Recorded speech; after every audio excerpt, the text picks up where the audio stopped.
पंतप्रधान नरेंद्र मोदींच्या जळगाव दौऱ्यावरून राजकारण सुरू झालंय। पंतप्रधानांनी लखपती दीदींच्या मेळाव्याला संबोधित केलं, त्यावरून संजय राऊतांनी तोफ डागली। देशातील बेरोजगारांना लखपती करण्याची गरज असल्याचा टोला संजय राऊतांनी लगावला। तर संभाजीनगरमध्ये चिकलठाणा विमानतळाच्या समोर अंबादास दानवेंनी जवाब दो आंदोलन केलं। तर विरोधकांची स्थिती वाईट झाल्याची खिल्ली गिरीश महाजनांनी उडवली।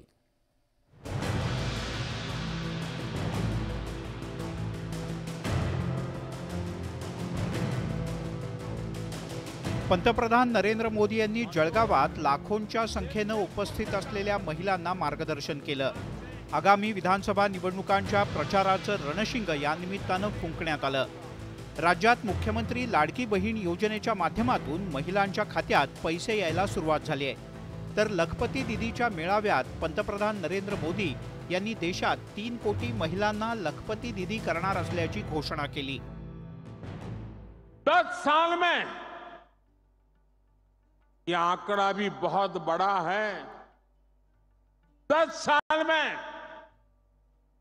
10 करोड़ बहनें इस अभियान से जुड़ चुकी हैं। पंतप्रधान नरेंद्र मोदी जळगावला पोहोचण्याच्या आधी छत्रपती संभाजीनगरमध्ये विधान परिषदेतील विरोधी पक्षनेते अंबादास दानवे यांच्या नेतृत्वात महाविकास आघाडीनं आंदोलन केलं।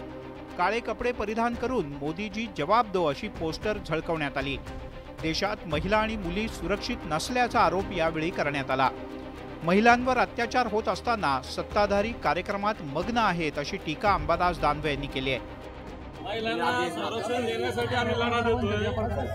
अतिरेकी देशामध्ये घडतात त्यांना कोणी काही करत नाही। बलात्कारी दररोज घटना घडतात त्याला कोणी करत नाही आणि आम्ही लोकशाही मार्गाने आंदोलन करतो, आमच्यावर कारवाई होती, काही हरकत नाही। छत्रपती संभाजीनगरमधून महाविकास आघाडीनं आंदोलनाचा पवित्रा घेतला। तर मुंबईत संजय राऊत यांनी तोफ डागली। पंतप्रधान नरेंद्र मोदी जळगावमध्ये भाजपच्या प्रचारासाठी आल्याचा आरोप राऊत यांनी केला। पोलंड आणि युक्रेनमध्ये सुद्धा पंतप्रधान भाजपच्या प्रचाराला गेले होते अशी खोचक टीका राऊत यांनी केली। तर नेपाळमध्ये जळगाव जिल्ह्यातल्या नागरिकांचा मृत्यू झाला असताना सरकार मात्र सेलिब्रेशन करत असल्याची जळजळीत टीका जयंत पाटील यांनी केली। जवळपास बऱ्याचशा तालुक्यात त्या मृत व्यक्तींची गावं आहेत आणि सरकार सेलिब्रेशन करायला तिथं जात आहे। याच्यासारखं दुसरं दुर्दैव नाही। सेलिब्रेशन सरकार करते। युक्रेन, पोलंड, रशिया येथे भारतीय जनता पक्षाच्या प्रचारालाच गेले होते त्यांच्या, आणि आता जळगावलाही त्याच कामासाठी आलेले आहेत। निमित्त आहे लखपती दीदी। विरोधकांनी पंतप्रधान नरेंद्र मोदी यांच्यावर टीका केल्यानंतर सत्ताधारी सुद्धा मैदानात उतरले। विरोधकांच्याकडे फक्त विरोध करण्याशिवाय दुसरा कोणताही कार्यक्रम नसल्याचा पलटवार गिरीश महाजन यांनी केला। ठीक आहे, विरोधकांचं कामच आहे ते, तर दुसरं काम काय? किती चांगला कार्यक्रम घ्या, काही करा, पण त्याचा विरोध करणे कामच आहे। तर बिचाराची परिस्थिती कशी अवघड झालेली आहे सध्या आपल्याला माहिती आहे, आणि त्यामुळे ते करणार आहेत। ज्या गोष्टी करतात ते आंदोलन करतायत त्याच्याविषयी कारवाई झालेली आहे। ते आता केवळ फक्त राजकीय पोळी भासण्याकरताच त्यांचा विरोध असणार आहे।